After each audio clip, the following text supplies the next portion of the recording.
दोस्तों स्वागत है आपका बिहार न्यूज़ में। दोस्तों मैं हूं फिरदौस गनी और आप देख रहे हैं केडीवी लाइव। दोस्तों आज हो चुका है 9 दिसंबर 2022। तो आज की बिहार की टॉप न्यूज़ लेकर आए हैं आपके लिए। तो चलिए शुरू करते हैं आज की पूरे बिहार की टॉप न्यूज़। दोस्तों वीडियो शुरू करने से पहले आपको बता दूं कि अगर आप केडीवी लाइव में कोई विज्ञापन देना चाहते हैं, अपने बिजनेस को प्रमोट करना चाहते हैं, लोगों तक अपने बिजनेस को पहुंचाना चाहते हैं, अपने बिजनेस के बारे में लोगों को जानकारी होनी चाहिए आपके बिजनेस के बारे में, तो आप केडीवी लाइव के माध्यम से ये काम कर सकते हैं। जहाँ केडीवी लाइव के नंबर पर आप संपर्क करें। आपके मोबाइल स्क्रीन पर जो नंबर दिख रहा होगा आपको, इस नंबर पर संपर्क करके आप अपने बिजनेस को प्रमोट कर सकते हैं केडीवी लाइव के माध्यम से। तो अभी आप संपर्क करें। तो चलिए शुरू करते हैं आज की पूरे बिहार की टॉप न्यूज़। दोस्तों आज बिहार न्यूज़ में सबसे पहले बात करते हैं कि बिहार में 5 दिसंबर को कोरोनी उपचुनाव के लिए मतदान हुआ था। इसके नतीजे गुरुवार को आ चुके हैं, यानी कि कल आ चुके हैं। सभी राउंड की मतगणना पूरी होने के बाद भाजपा के केदार प्रसाद गुप्ता ने जीत दर्ज की है। जब भाजपा ने जदयू को लगभग 3645 वोटों से हराया है। यहाँ बीजेपी को 76,653 और जेडीयू को 73,008 वोट मिले हैं। जब लोकसभा चुनाव के पहले कुरनी विधानसभा उपचुनाव को बिहार की राजनीति में सेमीफाइनल माना जा रहा है। ऐसे में इस उपचुनाव में परिणाम का इंतजार बिहार के राजनेताओं के साथ साथ पूरी जनता को थे। दलीय या फिर सामाजिक समीकरण की बात करें तो यहाँ पर ओबीसी की पार्टी एआईएमआईएम और मुकेश सहनी की पार्टी वीआईपी ने समीकरणों में सेंध लगाने के लिए प्रत्याशी को मैदान में उतारा है। ओबीसी की पार्टी ने अपने परंपरागत मुस्लिम प्रत्याशी को टिकट दिया था, जब वही मुकेश सहनी ने अपने आधार वोटर यानी कि सहनी को छोड़ करके भूमिहार बिरादरी से आने वाले प्रत्याशी उतारा था। वैसे कुरनी की बात करें तो 2015 वाला ही दृश्य है, यानी कि जदयू की तरफ से मनोज कुशवाहा है तो फिर दूसरी तरफ से बीजेपी ने अति पिछड़ा समाज से आने वाले केदार प्रसाद गुप्ता को मैदान में उतारा था। जब पिछले चुनाव 2015 में केदार प्रसाद गुप्ता ने मनोज कुशवाहा को हराया था। दोस्तों बात करते हैं कि गुजरात विधानसभा चुनाव का रिजल्ट आ गया है। जहाँ बीजेपी ने यहाँ पर सबसे बड़ी जीत हासिल की है जहाँ और इतिहास रच दिया है। जहाँ बीजेपी के कार्यकर्ताओं में खुशी की लहर है, नाच गाना डांस पार्टी हो रहा है। गुजरात में बीजेपी ने सरकार बनाने की भी तैयारी शुरू कर दी है। बीजेपी की योजना है कि इसी सप्ताह शपथ ग्रहण समारोह का आयोजन किया जाए और तुरंत सीएम भूपेंद्र भाई पटेल की फिर से ताजपोशी कर दी जाए। जानकारी के मुताबिक शपथ ग्रहण समारोह का निमंत्रण प्रधानमंत्री नरेंद्र मोदी को भेज दिया गया है। सूत्रों से मिली जानकारी के मुताबिक प्रधानमंत्री कार्यालय को पत्र भेज करके शपथ ग्रहण समारोह के लिए पीएम मोदी से समय मांगा गया है। जानकारी के मुताबिक शपथ ग्रहण के लिए 10 और 11 दिसंबर की तारीख भेज करके पीएम मोदी से समय मांगा गया है। अब जिस दिन भी पीएम मोदी उपलब्ध होंगे उसी दिन शपथ ग्रहण समारोह का आयोजन किया जाएगा। दोस्तों बात करते हैं कि 2024 के लोकसभा चुनाव से पहले अपना आखिरी आम बजट पेश करने जा रही मोदी सरकार गांवों पर मेहरबान हो सकती है। यह संभव है कि सरकार का फोकस ग्रामीण विकास पर हो, क्योंकि एक्सपर्ट मान रहे हैं कि ग्रामीण क्षेत्रों पर खर्च को 50% तक बढ़ाया जा सकता है। जब वित्त मंत्री निर्मला सीतारमण 2023 का आम बजट 1 फरवरी 2023 को पेश करेगी। एक खबर के मुताबिक सूत्रों ने ग्रामीण विकास पर सरकार के खर्च को 1,60,000 करोड़ रुपए किया जा सकता है। इस वित्तीय वर्ष के लिए केंद्र सरकार ने गांव के विकास के लिए 1,36,000 करोड़ रुपए का बजट रखा था। आम बजट को बहुत करीब से देखने और फिर समझने वाले जानकारों का कहना है कि 2020-21 में कोरोना ने जनता को काफी परेशान किया है। अब धीरे धीरे हालात सामान्य हो रहे हैं। शहरों में रोजगार की स्थिति पहले से बेहतर हुई है, लेकिन ग्रामीण क्षेत्र पर दबाव है। अब सरकार की प्राथमिकता गांव में रोजगार पैदा करने की होगी। यही वजह है कि गांव आने वाले आम बजट 2023-24 के केंद्र में गांव रह सकते हैं। दोस्तों बात करते हैं कि बिहार में इन दिनों अपराधियों का तांडव लगातार जारी है। इसको लेकर के पुलिस महकमे में भी अफरा तफरी का माहौल बना हुआ है। अपराधियों की गिरफ्तारी को लेकर के पुलिस द्वारा छापेमारी भी की जा रही है। इस बीच कई जगहों पर पुलिस बल को राज्य में यानी कि बिहार में बढ़ते अपराध के कारण जनता के आक्रोश का भी सामना करना पड़ा है। इसी कड़ी में अब बिहार के समस्तीपुर में पुलिस के वरिष्ठ अधिकारियों को जनता के आक्रोशों का सामना करना पड़ा है। दरअसल बीते रात बिहार के समस्तीपुर में अपराधियों द्वारा एक दिन के अंदर 2 जगहों पर लूट की बड़ी घटना को अंजाम दिया गया है। सबसे पहले अपराधियों द्वारा सिनेमा हॉल मालिक के घर पर लूट की घटना को अंजाम दिया गया।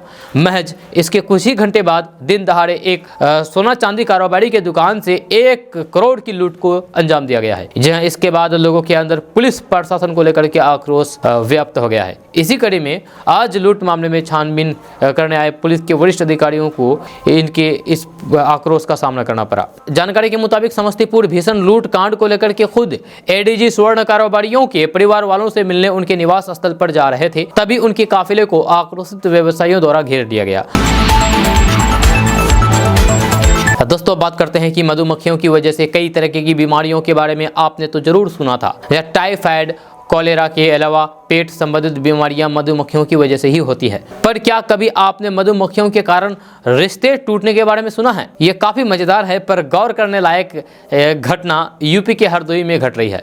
हरदोई के आसपास के करीब 10 गांव में शादी न होने की अजीबोगरीब वजह मधुमक्खियों को बताया जा रहा है। जहां उत्तर प्रदेश के हरदोई जिले में कुछ गाँव के लोग मधुमक्खियों के आतंक से परेशान हैं। इसकी वजह से यहाँ रहने वाले कई लोगों के दाम्पत्य जीवन में गहरी दरार आ गई है। खबरें तो ऐसी भी आ रही है कि इन गांव में लड़के कुंवारे बैठे हैं और उनकी शादियां नहीं हो पा रही है। आपको बता दूं कि साल 2014 से पहले यहां सब कुछ ठीक ठाक था, पर यहां पर कई पोल्ट्री फार्म खुला। यहां वित्त पोषण कुक्कुट योजना के अंतर्गत सागवान पोल्ट्री फार्म की स्थापना हुई थी। यहां साल 2017 में उत्पादन शुरू हो गया। मौजूदा समय में यहां पर प्रतिदिन 1.5 लाख मुर्गी के अंडे का उत्पादन होता है।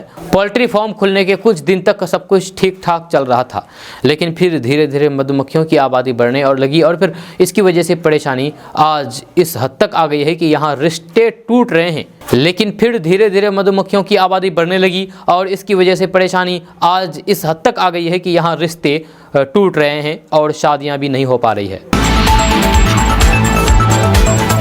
दोस्तों बात करते हैं कि बीजेपी के राज्यसभा सांसद सुशील कुमार मोदी ने बिहार में शराबबंदी को लेकर के सीएम नीतीश कुमार पर निशाना साधा है। उन्होंने कहा है कि शराब से जुड़े मामलों में एक माह के दौरान 45,000 से ज़्यादा गरीब जनजातीय लोगों की गिरफ्तारी और फिर 3 लाख लीटर शराब बरामद होना साबित करता है कि पूर्ण शराबबंदी लागू करने में नीतीश सरकार पूरी तरीके से फेल हो गई है। उन्होंने कहा है कि भाजपा मद्य निषेध के विरुद्ध नहीं है, लेकिन इसे लागू करने में सरकार फेल है। यह इनकी समीक्षा क्यों नहीं होनी चाहिए? उन्होंने कहा है कि नवंबर में वीआईपी और सरकारी कर्मचारी तो केवल 739 पकड़े गए हैं, जबकि गरीब और पिछड़ी जातियों के 6 लाख लोग हर साल जेल भेजे जा रहे हैं। शराबबंदी गरीबों पर भारी पड़ रही है। उन्होंने कहा है कि केवल शराब पकड़ने के लिए पुलिस प्रशासन ने जब एक माह यानी कि नवंबर 2022 में 1,28,000 से ज़्यादा छापेमारी की, तब जाहिर है कि कानून व्यवस्था के दूसरे मामलों के लिए उनके पास समय नहीं होगा। सुशील कुमार मोदी ने कहा है कि शराब की होम डिलीवरी में हजारों लोग लगे हैं और सैकड़ों गाड़ियों का इस्तेमाल हो रहा है, लेकिन होम डिलीवरी करने वाले मात्र 952 लोग पकड़े गए और सिर्फ 1469 गाड़ी जब्त किए गए हैं। उन्होंने कहा है कि ये आंकड़े खुद सरकार के हैं और इससे पता चलता है कि पुलिस शराब माफिया के लोगों पर नरम और फिर आम लोगों के प्रति सख्त होकर के दोनों तरफ से पैसे की वसूली करने लगी है। दोस्तों बात करते हैं कि दिल्ली में नगर निगम चुनाव का परिणाम आ गया है। इस चुनाव में आम आदमी पार्टी ने बहुमत हासिल किया। इसके साथ ही आम आदमी पार्टी ने 15 सालों से इस चुनाव में जीत हासिल करने वाली पार्टी के मंसूबे पर पानी फेर दिया। इस चुनाव में आम आदमी पार्टी ने 134 सीटों पर जीत दर्ज की है, वहीं भाजपा ने भी 109 सीट पर जीत हासिल किया है।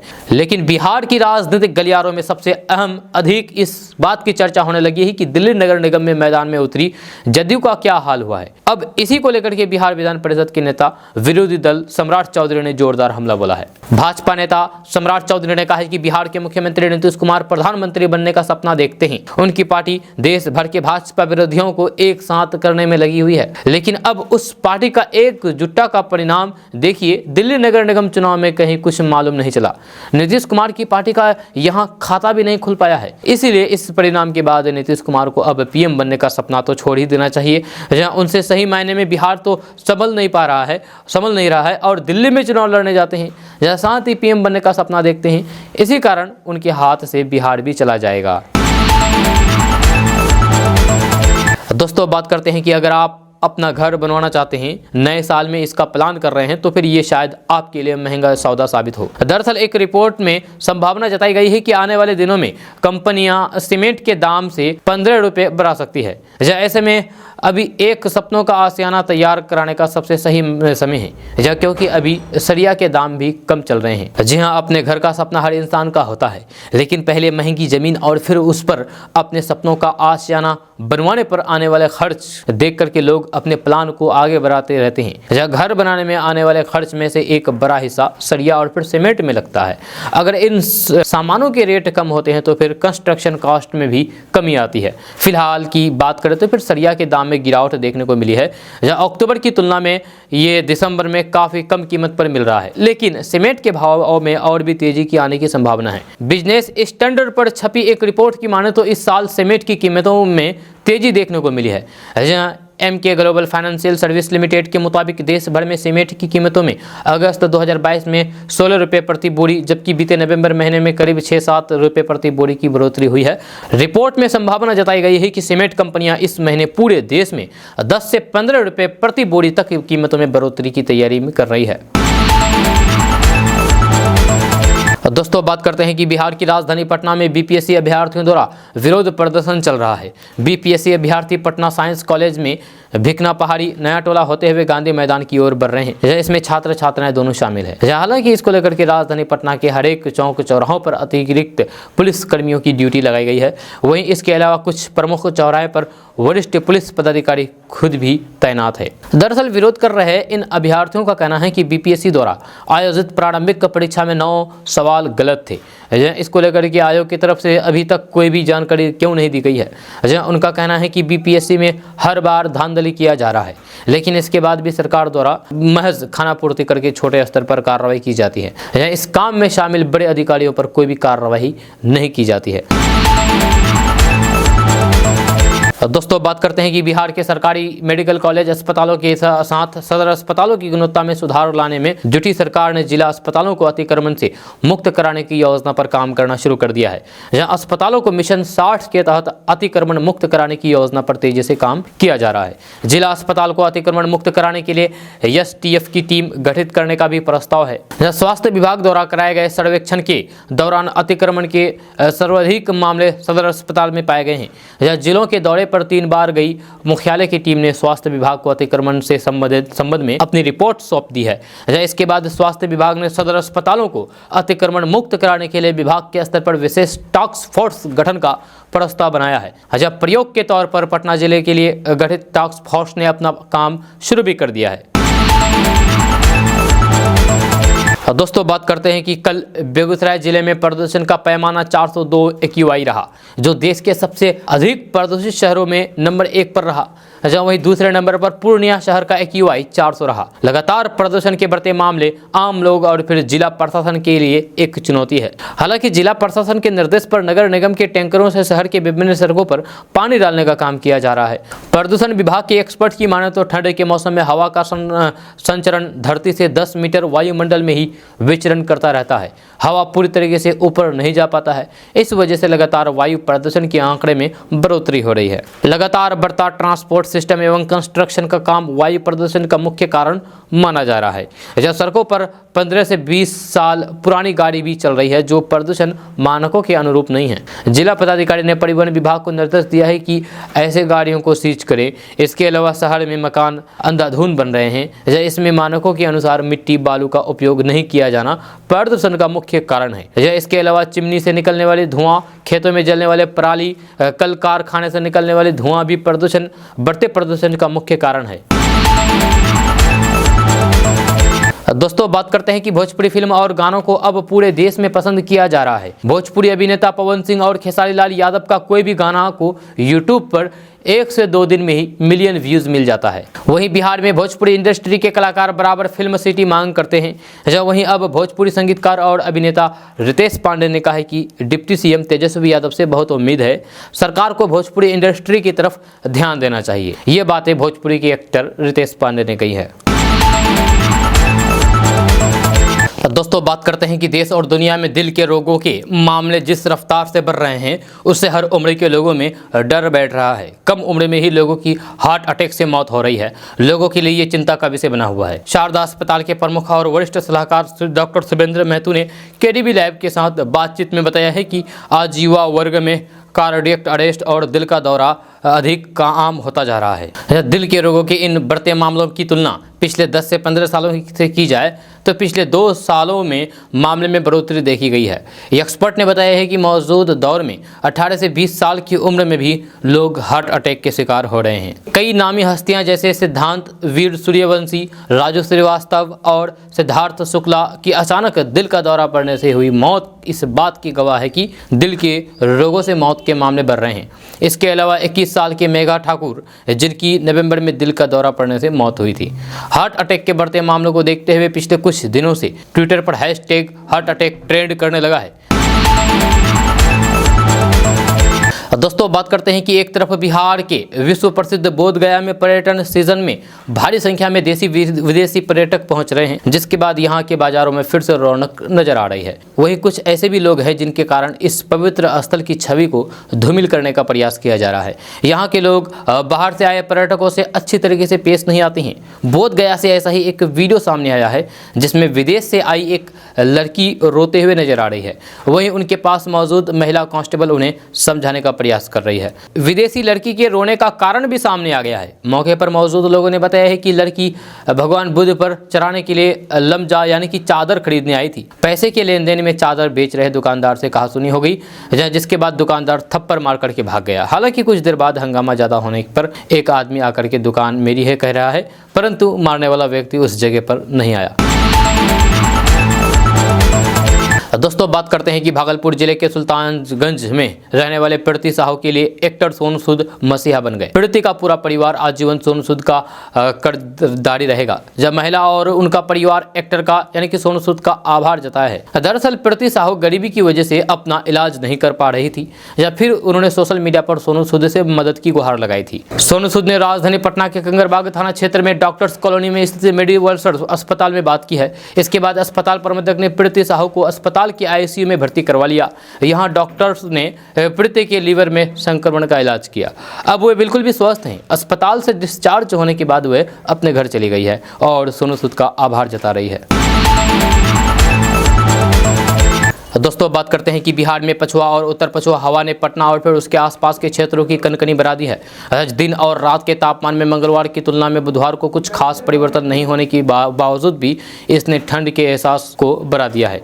जब सतह से 1.5 किलोमीटर की ऊंचाई पर 12 से 15 किलोमीटर तक तेजी से बहने वाली पछुआ और फिर उत्तर पछुआ हवा से धूप में भी कनकनी महसूस हो रही थी। जब वहीं हवा चलने और फिर मौसम के शुष्क रहने से कुहासा अन्य दिनों की तुलना में कम दिखा। पटना शहर का अधिकतम तापमान 25 डिग्री सेल्सियस जबकि न्यूनतम तापमान 11 डिग्री सेल्सियस रहा। मौसम विभाग का पूर्वानुमान है कि पटना समेत पूरे बिहार का मौसम अगले 5 दिन तक शुष्क बना रहेगा। दिन और रात का तापमान अगले 2 दिन तक लगभग स्थिर रहेगा। इसके बाद के 3 दिनों में न्यूनतम तापमान में 2 से 3 डिग्री तक की वृद्धि हो सकती है।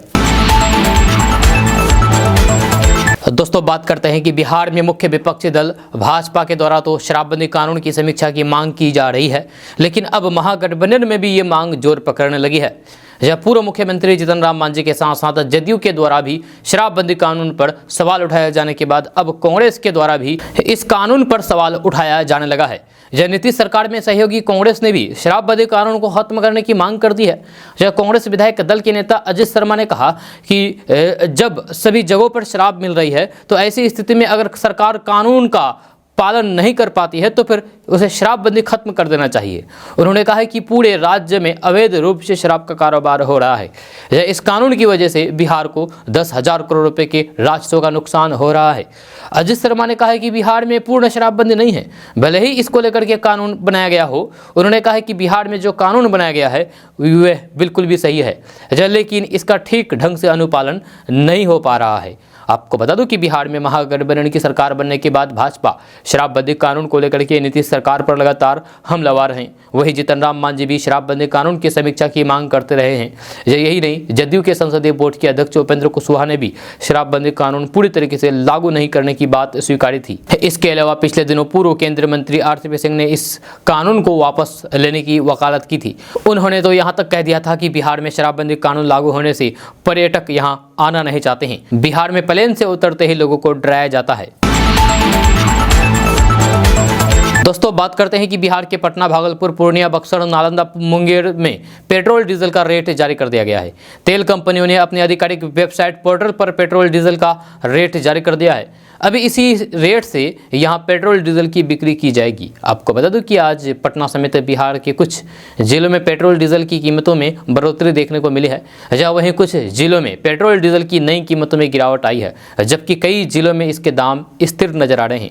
खबर के अनुसार इंटरनेशनल मार्केट में कच्चे तेल की कीमतें आसमान छू रही है, लेकिन फिर भी भारत में पेट्रोल डीजल के दाम फिलहाल स्थिर है। हालांकि बिहार में पेट्रोल की कीमत 100 रुपये से ज़्यादा है, जिससे आम आदमी की जेब पर असर पड़ रहा है। दोस्तों बात करते हैं कि बिहार के पटना, पूर्णिया समेत 38 जिलों में अगर आप बिजनेस करना चाहते हैं तो फिर आप बिहार मुख्यमंत्री उद्यमी अनुदान योजना के लिए ऑनलाइन आवेदन कर सकते हैं। आपको सरकार के द्वारा इस योजना के तहत 5 लाख का अनुदान दिया जाएगा। खबर के अनुसार बिहार मुख्यमंत्री उद्यमी अनुदान योजना के तहत सरकार उद्योग लगाने वाले लोगों को 10 लाख रुपए देती है। इसमें से 5 लाख रुपए पर 1% का ब्याज दिया जाता है, जबकि 5 लाख अनुदान के तौर पर मिलता है। हालांकि अगर आप महिला हैं तो फिर आपको 5 लाख रुपए बिना किसी ब्याज के और फिर 5 लाख रुपए अनुदान के तौर पर मिलेंगे। इस पैसे से आप बिजनेस कर सकते हैं और अपने ज़िले में किसी भी तरह का कोई भी उद्योग लगा सकते हैं।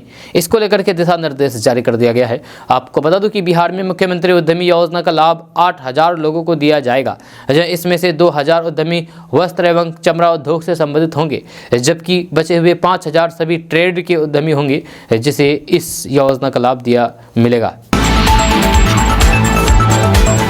दोस्तों बात करते हैं कि भारतीय बॉक्सर मेरी कॉम की राह पर ही भागलपुर की बिटिया पूजा भी चल पड़ी है। जहां सफ़र मुश्किलों से भरा जरूर रहा, लेकिन सभी परेशानियों को दरकिनार करके बिहार की बेटी नेशनल बॉक्सिंग में अपना जलवा दिखाने के लिए तैयार हैं। पूजा ने शादी और फिर एक बच्चे के बाद भी अपने सपनों का साथ नहीं छोड़ा है। पूजा भागलपुर के नाथनगर की सुजापुर इलाके की रहने वाली है। यह इनका चयन भोपाल में 19 से 26 दिसंबर तक होने वाले नेशनल एलिट महिला बॉक्सिंग प्रतियोगिता के लिए हुआ है। यह अपने आदर्श मेरी कॉम की तरह ही पूजा पर भी शादी और फिर एक बच्चे के जन्म के बाद भी मुक्केबाजी का धुन सवार रहा और अब उनके सपनों को उड़ान का मौका मिल गया है। उन्होंने बताया है कि शादी के कुछ साल बाद ही बॉक्सिंग रिंग में अभ्यास के लिए उतर गई।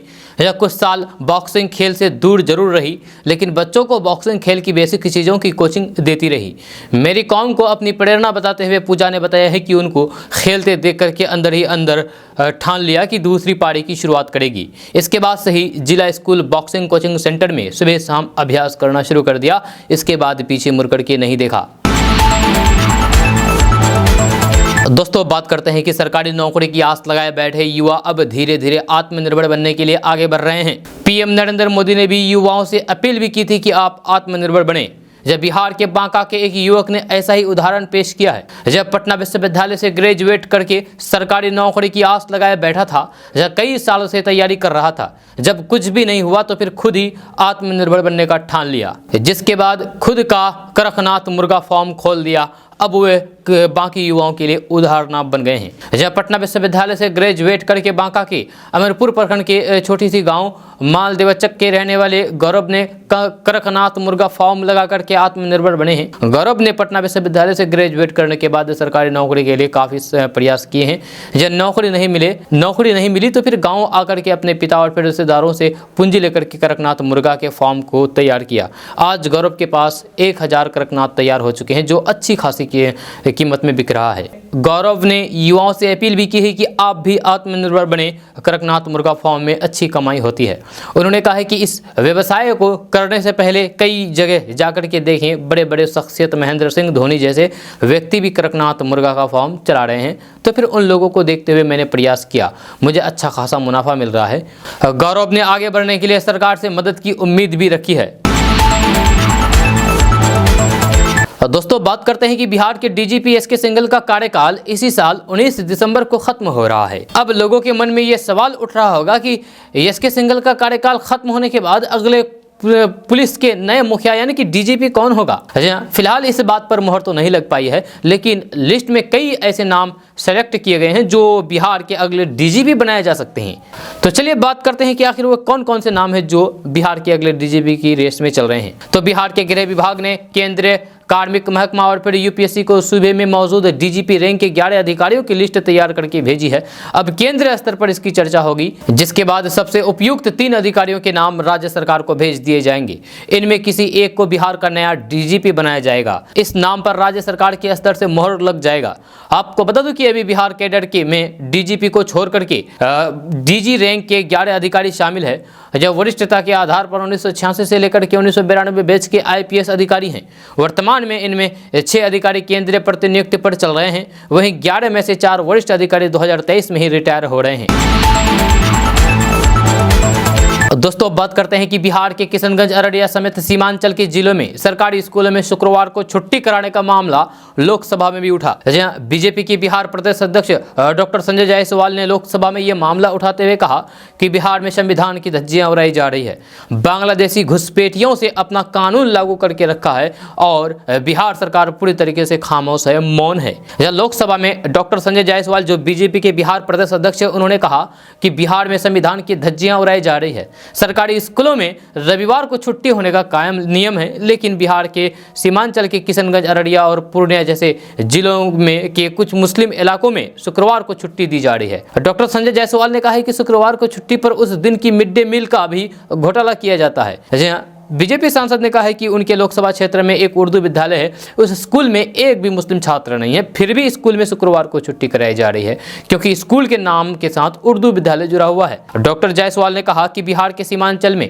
बड़े पैमाने पर बांग्लादेशी घुसपैठी हुआ है, उसके बाद से ही वहाँ तरह तरह के कारनामे सामने आ रहे हैं, लेकिन बिहार सरकार पूरी तरीके से चुप बैठी है। बिहार सरकार सब जानकर भी कोई भी कार्रवाई नहीं कर रही है। दोस्तों बात करते हैं कि बिहार के प्रारंभिक विद्यालय में पढ़ाने वाले शिक्षकों को वेतन भुगतान किया जाएगा। इसके लिए शिक्षा विभाग ने 10 अरब रुपए जारी कर दिए हैं। साथ ही साथ इस संदर्भ में विभागीय निर्देश भी जारी कर दिए हैं। मिली जानकारी के मुताबिक बिहार के प्रारंभिक स्कूलों जैसे नगर निकाय, नगर समितियों और ग्राम पंचायतों के तहत नियोजित शिक्षकों के वेतन की राशि जिलावार जारी की गई है। अभी तीसरी किस्त में शिक्षकों के लिए 10 अरब से अधिक की राशि जारी कर दी गई है। बिहार में के माध्यमिक विद्यालय में विभिन्न नगरीय निकाय और फिर जिला परिषद के तहत नियुक्त नियोजित शिक्षकों के 4 माह के बकाया वेतन भुगतान के लिए 6 अरब की राशि जारी कर दी गई है। राशि बांटने का आदेश बुधवार को जारी कर दिया गया है। आधिकारिक जानकारी के मुताबिक नियोजित शिक्षकों का जुलाई से अक्टूबर तक का वेतन रुका हुआ है, जिसके भुगतान का दबाव शिक्षा विभाग पर था। वित्तीय वर्ष 2022-23 के लिए जिला परिषद और फिर विभिन्न नगरीय निकायों से जुड़े हुए नियोजित शिक्षकों के वेतन के लिए 23 अरब की राशि को मंजूरी दे दी गई है। दोस्तों अगर आप कोचिंग चलाते हैं तो अब आपको टैक्स देना होगा।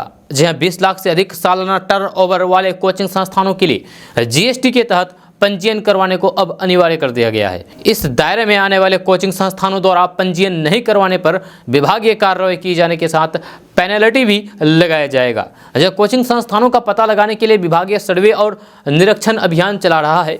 पिछले महीने नवंबर में विभाग ने दर्जनों कोचिंग संस्थानों को अपने रडार पर लिया है। बिहार में तकरीबन 9000 से अधिक कोचिंग संस्थान चल रहे हैं। इन कोचिंग संस्थानों की मासिक कमाई लाखों में है, लेकिन जीएसटी देने वाले कोचिंग संस्थानों की संख्या काफी कम है। एक आकलन के अनुसार औसत कोचिंग संस्थानों में एक बार में 7 से 8 हजार छात्रों के नामांकन होते हैं। अगर प्रत्येक छात्र चुने गए विषयों की संख्या के आधार पर 500 से 1000 रुपये भी भुगतान करता है तो फिर कोचिंग संस्थानों की फीस के रूप में 35 से 80 लाख रुपए के बीच होती है। दरअसल जीएसटी प्रावधान के अनुसार लगातार 6 महीने तक मंथली रिटर्न नहीं दाखिल करने वाले संस्थानों को निबंधन रद्द कर दिया जाता है, लेकिन कोचिंग संस्थान एक बार निबंधन रद्द होने के बाद दोबारा निबंधन नहीं करवाते हैं। वाणिज्य कर विभाग द्वारा जांच के क्रम में विभाग को पता चला है कि अधिकतर कोचिंग संस्थानों द्वारा लगातार 6 महीने तक मंथली रिटर्न नहीं दाखिल किया गया था। कुछ संस्थान ऐसे भी थे जिन्होंने स्वेच्छा से अपने जीएसटी निबंधन को रद्द करने का आदेश दिया है। दोस्तों बात करते हैं कि एक तरफ सड़कों को रोशन करने के लिए बिहार सरकार पूरी योजना चला रही है, तो वहीं दूसरी तरफ रात में ड्यूटी करने वाले पुलिसकर्मियां ही चोरी करते नजर आ रहे हैं। कटिहार से ऐसा ही एक वीडियो सामने आया है जिसमें रात में गश्ती के दौरान एक पुलिस वाला बल्ब की चोरी करते हुए नजर आ रहा है। पुलिस वाला बल्ब की चोरी करते हुए नजर आ रहे हैं। उस पुलिस वाले को ये अनुमान भी नहीं होगा कि उसकी ये हरकत सीसीटीवी कैमरे में रिकॉर्ड हो जाएगी, जो अब वायरल हो रही है। यह वीडियो 7 अक्टूबर की रात है जब कटिहार जिला के पोठिया थाना के चौकीदार पवन पासवान पोठिया बाजार में गश्ती करते हुए नजर आ रहे हैं। इसी दौरान वे केसरी फर्टिलाइजर दुकान के सामने लगे बल्ब चोरी करते हुए नजर आए। हालांकि इसकी कोई आधिकारिक पुष्टि नहीं हुआ है और हम भी इस वायरल वीडियो की पुष्टि नहीं करते हैं, लेकिन पुलिसकर्मी द्वारा बल्ब चोरी का मामला पूरे जिले में चर्चा का विषय बना हुआ है। दोस्तों बात करते हैं कि बिहार में इसी महीने प्रधान शिक्षक भर्ती के लिए प्रारंभिक परीक्षा होना है। ये परीक्षा 40,506 पदों के लिए होना है। इसी कड़ी में अब इसी परीक्षा को लेकर के ताज़ा अपडेट जारी किया गया है। अब ये परीक्षा पहले से तय तिथि 18 दिसंबर के बदले 22 दिसंबर को आयोजित किया जाएगा। इसको लेकर के आयोग की तरफ से दी गई जानकारी के मुताबिक इस परीक्षा में डेट बदलने का मुख्य कारण बिहार में होने वाला नगर निकाय चुनाव है। आपको बता दूं कि बीपीएससी की तरफ से आयोजित प्रधान शिक्षक भर्ती परीक्षा में 150 अंकों की 150 वस्तुनिष्ठ प्रश्न होंगे। इस परीक्षा में 0.25% नेगेटिव मार्किंग होगी। दोस्तों बात करते हैं कि बिहार की राजधानी पटना में एक बार फिर से अपनी जमीन तलाश रहे पप्पू यादव ने एक बार फिर से विवादित बयान दिया है। रेप के लिए पीड़िता के मां बाप को जिम्मेदार बताने के बाद पप्पू यादव ने नेताओं की तुलना वेश्या से की है। पप्पू यादव ने कहा है कि राजनीतिज्ञों का कोई कैरेक्टर नहीं है, वे वेश्या से भी ज्यादा गया गुजरा होते हैं। वेश्या का कैरेक्टर ज्यादा अच्छा है पॉलिटिशियन से। जन अधिकार पार्टी के राष्ट्रीय अध्यक्ष पप्पू यादव ने कहा है कि गिरगिट गिरता है तब रंग बदलता है, लेकिन पॉलिटिशियन बिना रंग बदले गिर जाता है। चुनावी रणनीतिकार से नेता बने प्रशांत किशोर पर भी पप्पू यादव ने निशाना साधा है और कहा है कि जो प्रशांत किशोर नीतीश कुमार को पिता के समान बताते वे अब उन्हें गाली दे रहे हैं। प्रशांत किशोर ने सार्वजनिक रूप से नीतीश कुमार की तारीफ की थी, आज वे उन्हें गाली दे रहे हैं। प्रशांत किशोर की कोई विश्वसनीयता नहीं है, वे अपने आप को श्रेष्ठ समझते हैं, लेकिन ऐसा बिल्कुल भी नहीं है। इसके साथ ही पप्पू यादव ने पीएम मोदी और बीजेपी नेता सुशील मोदी पर भी निशाना साधा है। पप्पू यादव ने कहा है कि प्रधानमंत्री नरेंद्र मोदी की सरकार में काम करने की कोई भी इच्छा शक्ति नहीं है, सिर्फ झूठा प्रचार होता है। वही नीतीश कुमार व्यक्तिगत रूप से काम करने के प्रति सजग दिखते हैं। मोदी सरकार ने ब्लैक मनी, नोटबंदी, नौकरी, जीएसटी, किसानों की यूएसपी जैसे किसी भी मुद्दे पर जनहित में काम नहीं किया है। बिहार के विशेष राज्य के मुद्दे की मोदी राज में अनदेखी हुई है। दोस्तों बात करेंगे कि महानंदा नदी बाढ़ प्रबंधन योजना फेज के क्रियान्वयन को लेकर के समाहरणालय में स्थित सभागार में बुधवार को प्रमंडलीय समीक्षा बैठक हुई। जल संसाधन विभाग और फिर आपदा प्रबंधन विभाग के सचिव संजय कुमार अग्रवाल ने इसकी अध्यक्षता की है। बैठक में संजय कुमार अग्रवाल ने महानंदा बाढ़ प्रबंधन योजना फेज 2 के तहत तटबंध निर्माण के लिए भू अर्जन की स्थिति की समीक्षा की है। उन्होंने संबंधित जिलों के डीएम को भूमि अधिग्रहण में हो रही समस्याओं के निदान करने का निर्देश दिया है। उन्होंने पूर्णिया प्रमंडल के आयुक्त गोरखनाथ से भी अनुरोध करते हुए कहा है कि सरकार की महत्वाकांक्षी योजना पर जल्द ही कार्य हो। उन्होंने कहा है कि सरकार बाढ़ से संबंधित आपदा को रोकने के लिए तटबंध के निर्माण के लिए प्रतिबद्ध है। दोस्तों बात करते हैं कि आरजेडी प्रमुख लालू प्रसाद यादव का सिंगापुर में 5 दिसंबर को सफलतापूर्वक किडनी ट्रांसप्लांट हुआ था। जहां उनकी बेटी रोहिणी आचार्य ने उन्हें अपनी किडनी दी, जिसके बाद से लगातार रोहिणी आचार्य की जमकर की तारीफ हो रही है। सोशल मीडिया पर बेटी हो तो रोहिणी आचार्य जैसी हो की मिसाल दी जा रही है, जिसके बाद रोहिणी आचार्य ने ट्वीट करते हुए बड़ी बात कह दी है। रोहिणी आचार्य ने लिखा है कि मैं अभी अच्छा महसूस कर रही हूँ, पापा भी ठीक है। आप सबकी दुआओं के लिए शब्द नहीं है, आप सबकी प्रार्थना काम आई है। दिल की गहराइयों में आप सबके प्रति ढेर सारा प्यार और सम्मान है। आप सबकी दुआओं ने बहुत ताकत दी है। मेरे पास आप सबको धन्यवाद कहने के लिए शब्द नहीं है। यह मेरे पापा के लिए इतना प्रार्थना और दुआ करने के लिए आप सबको दिल से धन्यवाद करना चाहती हूँ। दोस्तों बात करते हैं कि बिहार के सरकारी स्कूलों का जिक्र करने पर सबसे पहले ऐसी छवि सामने आती है जहां कोई व्यवस्था नहीं होती है। जहाँ शिक्षक आराम फरमाते हुए नजर आते हैं, बच्चे भी पूरी तरीके से साफ सुथरे ड्रेस में नजर नहीं आते हैं।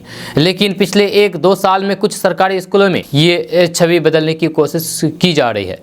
स्कूलों में न सिर्फ छात्र साफ सुथरे ड्रेस में नजर आते हैं, बल्कि टीचर भी ड्रेस में नजर आते हैं। बिहार के औरंगाबाद जिले के नक्सल प्रभावित इलाकों में भी ऐसा ही एक स्कूल है जिसकी चर्चा स्थानीय लोगों द्वारा की जा रही है। जब बिहार में शिक्षा विभाग सरकारी विद्यालयों में शैक्षणिक माहौल स्थापित करने एवं गुणवत्तापूर्ण शिक्षा प्रदान करने की कोशिश में जुटी हुई है और बच्चों में खेल खेल के माध्यम से पढ़ाई के प्रति उत्सुकता पैदा करने में सफल भी हो रही है। दोस्तों बात करते हैं कि पूर्व कृषि मंत्री सुधाकर सिंह ने बुधवार को कहा है कि मुख्यमंत्री नीतीश कुमार जिस मोकामा टाल के विकास की बातें करके पहले 1989 में लोकसभा पहुंचे और पिछले 17 साल से सीएम हैं, उस टाल की परेशानी आज तक दूर नहीं हुई है। मोकामा टाल की समस्या को अब वे विधानसभा में उठाएंगे। जहां सुधाकर सिंह बुधवार को मोकामे में मराची पहुंचे, उन्होंने जल जमाव से जुड़े किसानों की परेशानी को जाना। साथ ही किसानों को आश्वासन दिया है कि वे आगामी विधानसभा सत्र में इस मुद्दे को सदन में प्रमुखता से उठाएंगे। जय सुधाकर सिंह ने कहा है कि साल 2021 जब वे विपक्ष में थे तब भी उन्होंने सदन में इस मुद्दे पर सीएम नीतीश कुमार से सवाल किया था। टाल की समस्या नहीं सुलझने को नीतीश की वादा खिलाफी मानी जाए कि इस सवाल पर उन्होंने कहा कि वे पिछले साल से यही कहते आ रहे हैं। एक बार फिर से आगामी सत्र में वे टाल की समस्या को उठाएंगे। टाल जल जमाव से जूझ रहा है, लाखों किसान परेशान हैं, लेकिन इसकी सुध लेने के लिए सरकार आगे नहीं आ रही है। दोस्तों आज का न्यूज़ बस यहाँ तक। कैसा लगा नीचे कमेंट बॉक्स में कमेंट करके ज़रूर बताइएगा। अगर आप नए आए हैं इस चैनल पर तो फिर चैनल को सब्सक्राइब करके बेल आइकन को प्रेस कर दीजिए और साथ में वीडियो को लाइक कर दीजिए, अपने दोस्तों के साथ शेयर भी कीजिए। तो चलिए मिलते हैं फिर नेक्स्ट वीडियो के साथ, तब तक के लिए जय हिंद जय भारत।